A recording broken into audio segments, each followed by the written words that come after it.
The Song of Solomon, Chapter 1. The Song of Songs, which is Solomon's. Let him kiss me with the kisses of his mouth, for thy love is better than wine. Because of the savor of thy good ointments, thy name is as ointment poured forth. Therefore do the virgins love thee. Draw me. We will run after thee. The king hath brought me into his chambers. We will be glad and rejoice in thee.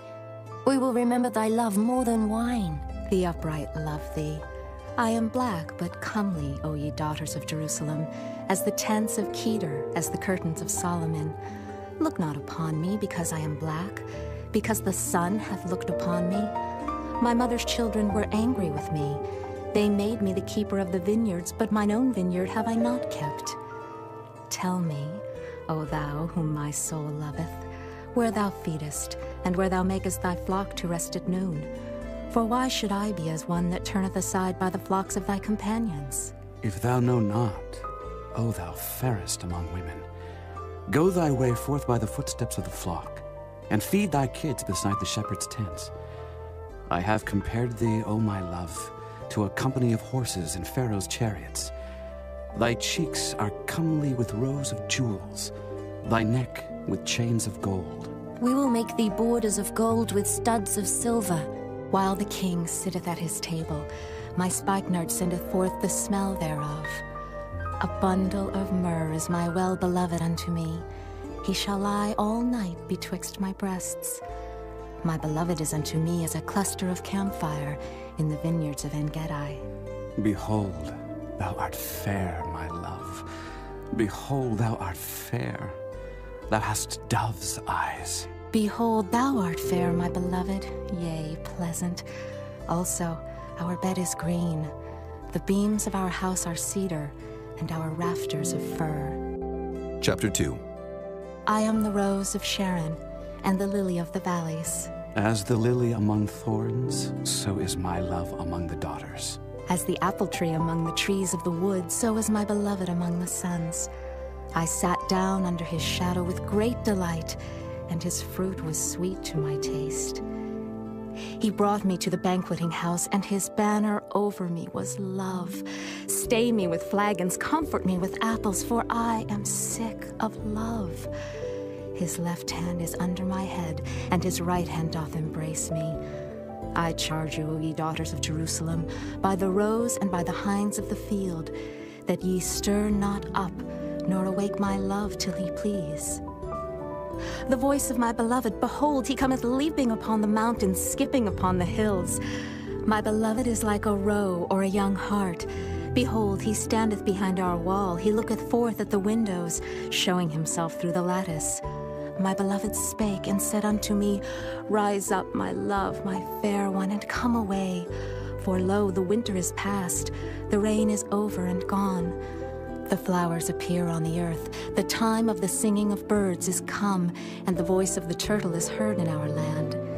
The fig tree putteth forth her green figs, and the vines with the tender grape give a good smell. Arise, my love, my fair one, and come away. O my dove that art in the clefts of the rock, in the secret places of the stairs, let me see thy countenance, let me hear thy voice. For sweet is thy voice, and thy countenance is comely. Take us the foxes, the little foxes, that spoil the vines, for our vines have tender grapes. My beloved is mine, and I am his. He feedeth among the lilies. Until the day break, and the shadows flee away, turn, my beloved, and be thou like a roe or a young hart upon the mountains of Bether. Chapter 3. By night on my bed I sought him whom my soul loveth. I sought him, but I found him not. I will rise now and go about the city in the streets, and in the broad ways I will seek him whom my soul loveth. I sought him, but I found him not. The watchmen that go about the city found me, to whom I said, Saw ye him whom my soul loveth? It was but a little that I passed from them, but I found him whom my soul loveth. I held him and would not let him go until I had brought him into my mother's house, and into the chamber of her that conceived me. I charge you, O ye daughters of Jerusalem, by the roes and by the hinds of the field, that ye stir not up, nor awake my love till he please. Who is this that cometh out of the wilderness, like pillars of smoke perfumed with myrrh and frankincense, with all powders of the merchant? Behold his bed, which is Solomon's. 80 valiant men are about it, of the valiant of Israel. They all hold swords, being expert in war. Every man hath his sword upon his thigh because of fear in the night. King Solomon made himself a chariot of the wood of Lebanon. He made the pillars thereof of silver, the bottom thereof of gold, the covering of it of purple, the midst thereof being paved with love for the daughters of Jerusalem. Go forth, O ye daughters of Zion, and behold King Solomon, with the crown wherewith his mother crowned him in the day of his espousals, and in the day of the gladness of his heart. Chapter 4. Behold, thou art fair, my love. Behold, thou art fair. Thou hast dove's eyes within thy locks. Thy hair is as a flock of goats that appear from Mount Gilead. Thy teeth are like a flock of sheep that are even shorn, which came up from the washing, whereof every one bare twins, and none is barren among them. Thy lips are like a thread of scarlet, and thy speech is comely. Thy temples are like a piece of a pomegranate within thy locks. Thy neck is like the Tower of David, builded for an armory, whereon there hang 1,000 bucklers, all shields of mighty men. Thy 2 breasts are like 2 young roes that are twins, which feed among the lilies. Until the day break, and the shadows flee away, I will get me to the mountain of myrrh, and to the hill of frankincense. Thou art all fair, my love. There is no spot in thee. Come with me from Lebanon, my spouse, with me from Lebanon. Look from the top of Amana, from the top of Shinar and Hermon, from the lions' dens, from the mountains of the leopards. Thou hast ravished my heart, my sister, my spouse. Thou hast ravished my heart with one of thine eyes, with one chain of thy neck. How fair is thy love, my sister, my spouse. How much better is thy love than wine, and the smell of thine ointments than all spices. Thy lips, O my spouse, drop as the honeycomb. Honey and milk are under thy tongue, and the smell of thy garments is like the smell of Lebanon. A garden enclosed is my sister, my spouse, a spring shut up, a fountain sealed. Thy plants are an orchard of pomegranates, with pleasant fruits, camphire with spikenard and saffron, calamus and cinnamon, with all trees of frankincense, myrrh and aloes, with all the chief spices. A fountain of gardens, a well of living waters, and streams from Lebanon. Awake, O north wind, and come, thou south. Blow upon my garden, that the spices thereof may flow out. Let my beloved come into his garden, and eat his pleasant fruits. Chapter 5. I am come into my garden, my sister, my spouse. I have gathered my myrrh with my spice. I have eaten my honeycomb with my honey. I have drunk my wine with my milk. Eat, O friends, drink, yea, drink abundantly, O beloved. I sleep, but my heart waketh. It is the voice of my beloved that knocketh, saying, Open to me, my sister, my love, my dove, my undefiled. For my head is filled with dew, and my locks with the drops of the night. I have put off my coat, how shall I put it on? I have washed my feet, how shall I defile them?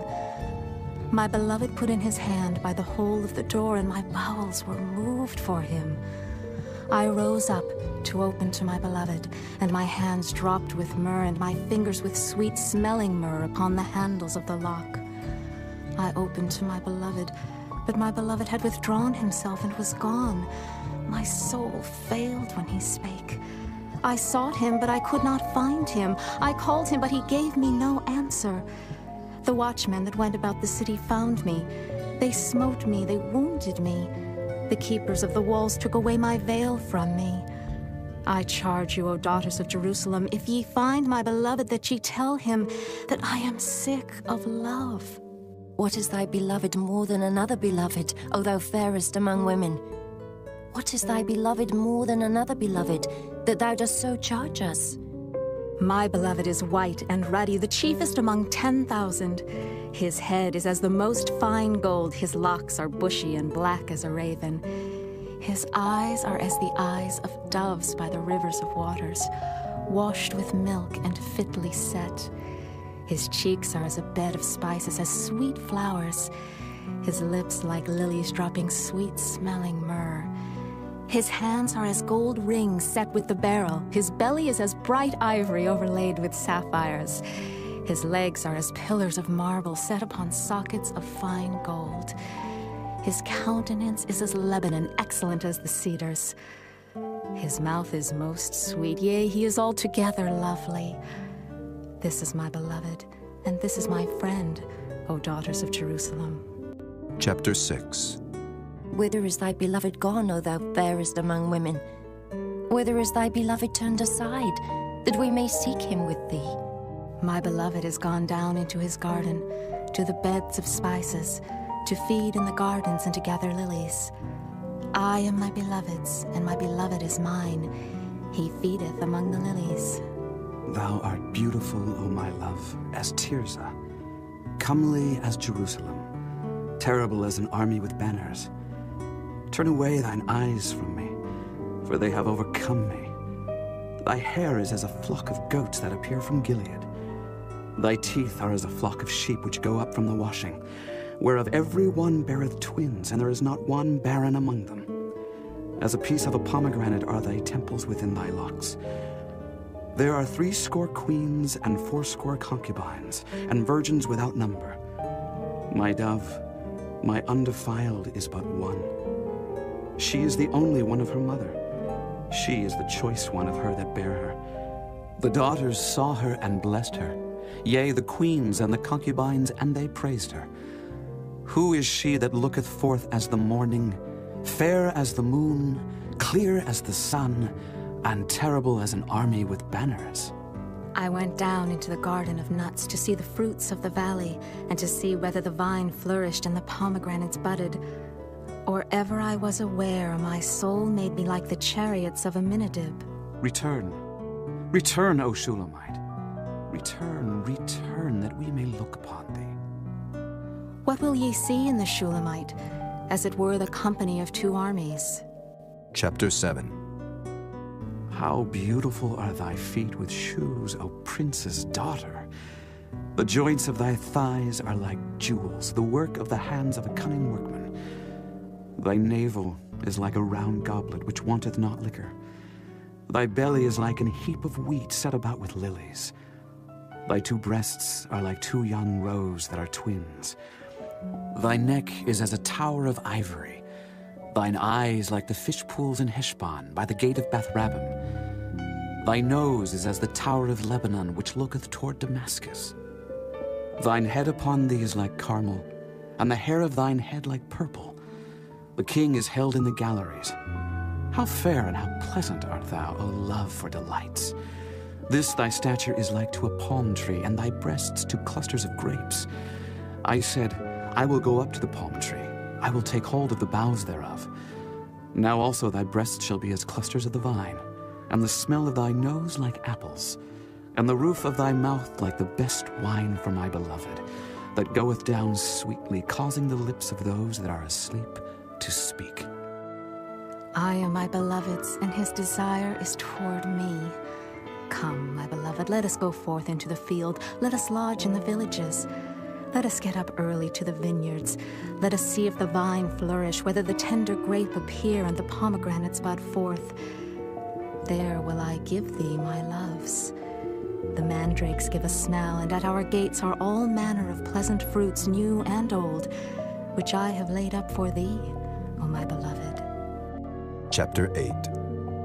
Oh, that thou wert as my brother, that sucked the breasts of my mother. When I should find thee without, I would kiss thee, yea, I should not be despised. I would lead thee and bring thee into my mother's house, who would instruct me. I would cause thee to drink of spiced wine, of the juice of my pomegranate. His left hand should be under my head, and his right hand should embrace me. I charge you, O daughters of Jerusalem, that ye stir not up nor awake my love, until he please. Who is this that cometh up from the wilderness, leaning upon her beloved? I raised thee up under the apple tree. There thy mother brought thee forth. There she brought thee forth that bare thee. Set me as a seal upon thine heart, as a seal upon thine arm. For love is strong as death. Jealousy is cruel as the grave. The coals thereof are coals of fire, which hath a most vehement flame. Many waters cannot quench love, neither can the floods drown it. If a man would give all the substance of his house for love, it would utterly be contemned. We have a little sister, and she hath no breasts. What shall we do for our sister in the day when she shall be spoken for? If she be a wall, we will build upon her a palace of silver. And if she be a door, we will enclose her with boards of cedar. I am a wall, and my breasts like towers. Then was I in his eyes as one that found favor. Solomon had a vineyard at Baal-Hamon. He let out the vineyard unto keepers. Every one for the fruit thereof was to bring 1,000 pieces of silver. My vineyard, which is mine, is before me. Thou, O Solomon, must have 1,000, and those that keep the fruit thereof 200. Thou that dwellest in the gardens, the companions hearken to thy voice. Cause me to hear it. Make haste, my beloved, and be thou like to a roe or to a young hart upon the mountains of spices.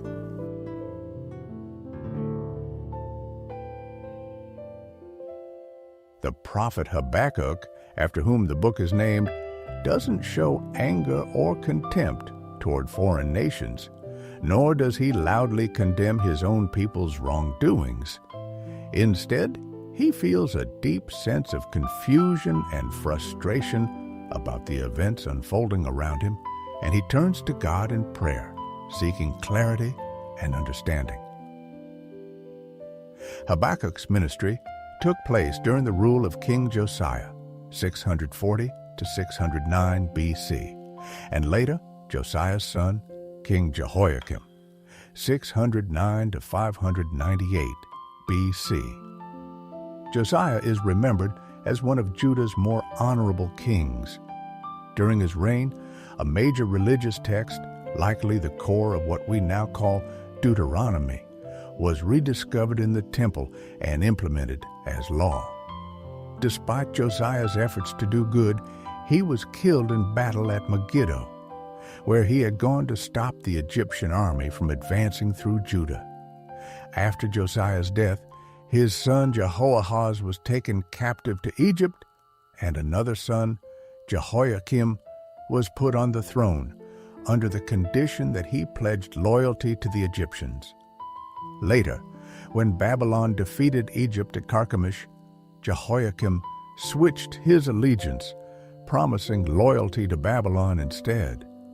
However, Jehoiakim's rule was far from virtuous. He was corrupt and mistreated his people, leading to more suffering. As Habakkuk watched these events unfold, he struggled to understand why those who seemed evil were allowed to prosper, while good people suffered.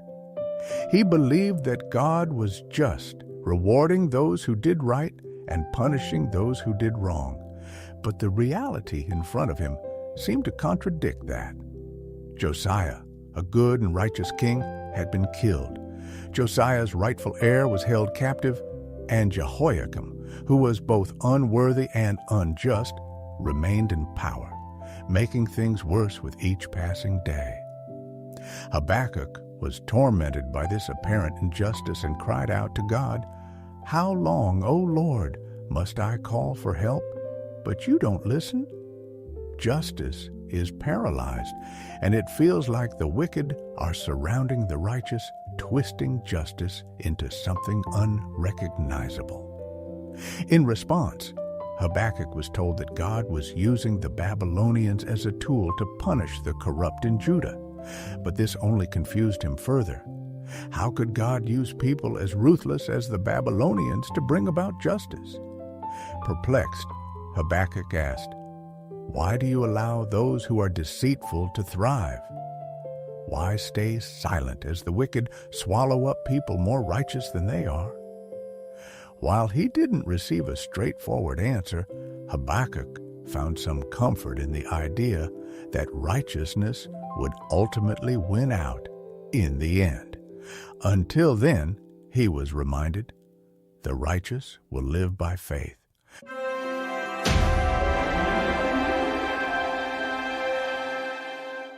Chapter 1. This is the message that the prophet Habakkuk received in a vision. How long, O Lord, must I call for help, but you do not listen? Violence is everywhere, I cry, but you don't come to save me. Must I forever see these evil deeds? Why must I watch all this misery? Wherever I look, I see destruction and violence. I am surrounded by people who love to argue and fight. The law has become paralyzed, and the courts have no justice. The wicked far outnumber the righteous, so that justice has become perverted. The Lord replied, Look around at the nations. Look and be amazed. I am doing something on your day, something you wouldn't believe even if someone told you about it. I am raising the Babylonians, a cruel and violent people. They will march across the world and conquer other lands.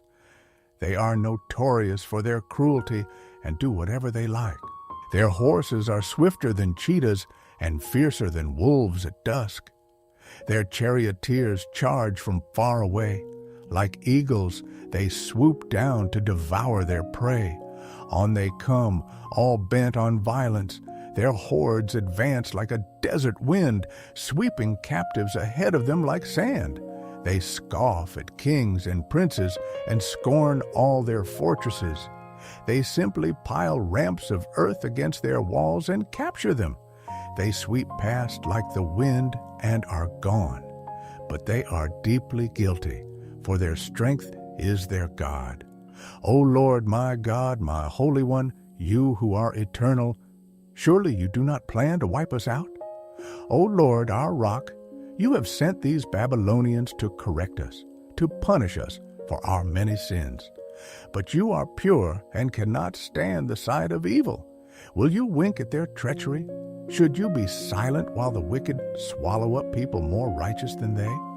Are we the only fish to be caught and killed? Are we the only sea creatures that have no leader? Must we be strung up on their hooks and caught in their nets while they rejoice and celebrate? Then they will worship their nets and burn incense in front of them. These nets are the gods who have made us rich, they will claim. Will you let them get away with this forever? Will they succeed forever in their heartless conquests?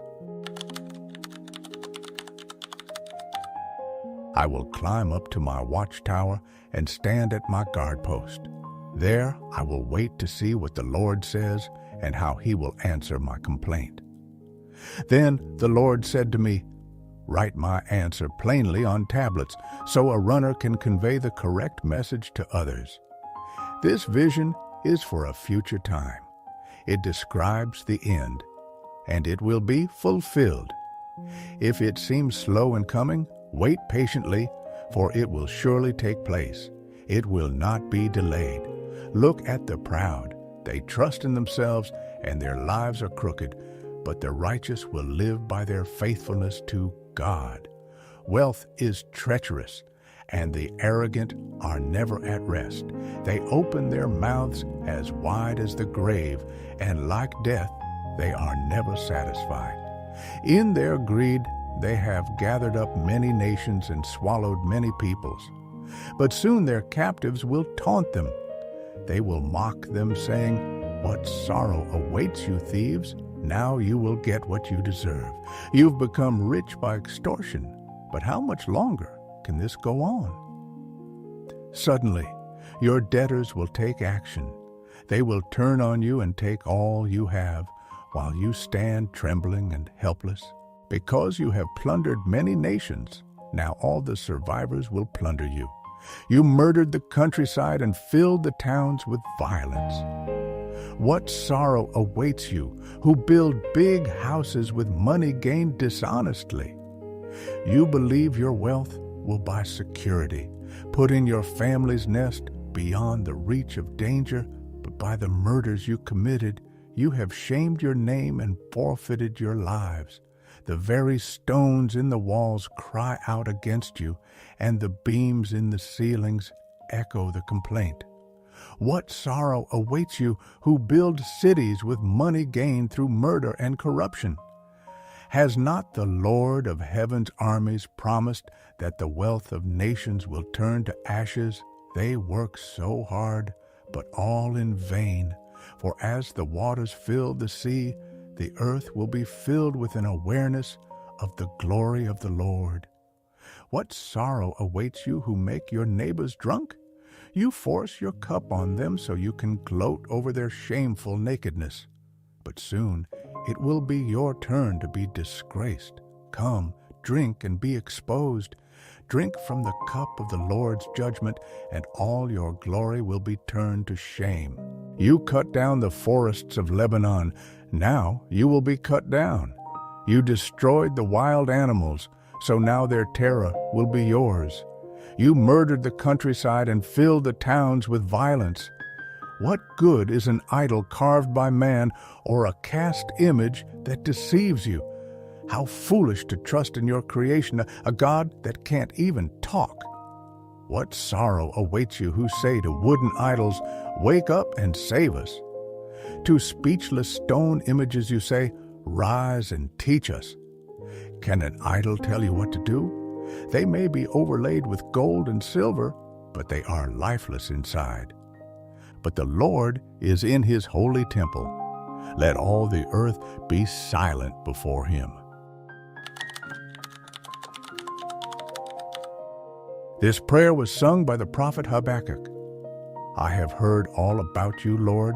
I am filled with awe by your amazing works. In this time of our deep need, help us again as you did in years gone by. And in your anger, remember your mercy. I see God moving across the deserts from Edom, the Holy One coming from Mount Paran. His brilliant splendor fills the heavens, and the earth is filled with his praise. His coming is as brilliant as the sunrise. Rays of light flash from his hands where his awesome power is hidden. Pestilence marches before him. Plague follows close behind. When he stops, the earth shakes. When he looks, the nations tremble. He shatters the everlasting mountains and levels the eternal hills. He is the Eternal One. I see the people of Cushan in distress and the nation of Midian trembling in terror. Was it in anger, Lord, that you struck the rivers and parted the sea? Were you displeased with them? No, you were sending your chariots of salvation. You brandished your bow and your quiver of arrows. You split open the earth with flowing rivers. The mountains watched and trembled. Onward swept the raging waters. The mighty deep cried out, lifting its hands in submission. The sun and moon stood still in the sky as your brilliant arrows flew and your glittering spear flashed. You marched across the land in anger and trampled the nations in your fury. You went out to rescue your chosen people, to save your anointed ones. You crushed the heads of the wicked and stripped their bones from head to toe. With his weapons, you destroyed the chief of those who rushed out like a whirlwind, thinking Israel would be easy prey. You trampled the sea with your horses, and the mighty waters piled high. I trembled inside when I heard this. My lips quivered with fear. My legs gave way beneath me, and I shook in terror. I will wait quietly for the coming day when disaster will strike the people who invade us. Even though the fig trees have no blossoms, and there are no grapes on the vines, even though the olive crop fails, and the fields lie empty and barren, even though the flocks die in the fields and the cattle barns are empty, yet I will rejoice in the Lord. I will be joyful in the God of my salvation. The sovereign Lord is my strength. He makes me as sure-footed as a deer, able to tread upon the heights. And that brings us to the end of the book of Habakkuk. From his heartfelt questions in chapter 1 to his powerful declaration of faith in chapter 3, Habakkuk's journey reminds us that it's okay to wrestle with doubt and confusion. His story shows us that faith doesn't mean having all the answers. It means trusting that God is at work, even when we don't understand his ways. If you found this exploration meaningful, take a moment to reflect on how Habakkuk's message speaks to you personally. Remember, just like Habakkuk, we can bring our questions, our fears, and our hopes before God, knowing that he listens and is faithful. Thank you so much for watching.